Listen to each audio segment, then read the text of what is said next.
Après un séjour dans le territoire de Tchela où il est allé s'enrôler dans le cadre du processus électoral en cours, le sénateur Roger Mwaka est reçu par le gouverneur de province Dr Guy Bandou dans son cabinet de travail. Au cœur de leurs échanges, les préoccupations de la population de Tchela, notamment la desserte en eau potable, en électricité et les routes de desserte agricole. Si bien que d'autres projets de développement de ce coin de la province sont retenus dans les programmes du gouvernement provincial, a indiqué le représentant de Tchéloises et Tchéloises à la Chambre haute du Parlement. Je suis en vacances parlementaires comme sénateur. J'ai l'obligation de rentrer à la base, rendre visite à la population, constater comment va la vie.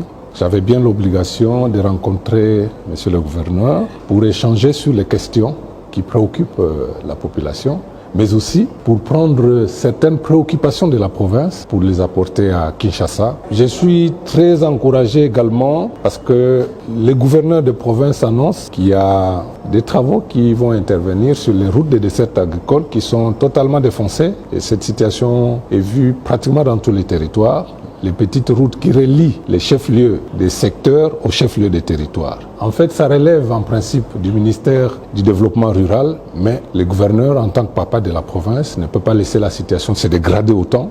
Donc, il va mettre le peu de moyens qu'il pourra avoir pour arranger la situation, tant soit peu.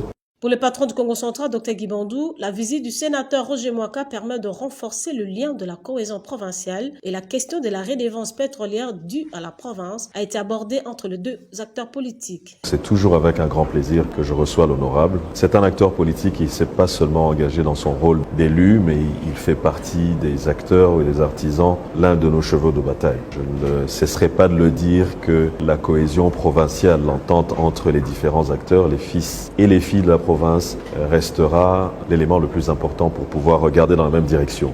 On a aussi parlé sur le paiement de la redevance pétrolière due à la province. C'est un sujet que j'ai échangé à plusieurs reprises avec le sénateur. Nous allons rencontrer très vite le ministre des Finances et celui du budget national pour pouvoir faire en sorte que les modalités de cette mise en œuvre du paiement de la redevance pétrolière soit effective parce que c'était prévu en 2023, nous y sommes. Rappelons que ce premier face-à-face pour l'année 2023 a permis aux deux personnalités de s'échanger le vœu de nouvel an.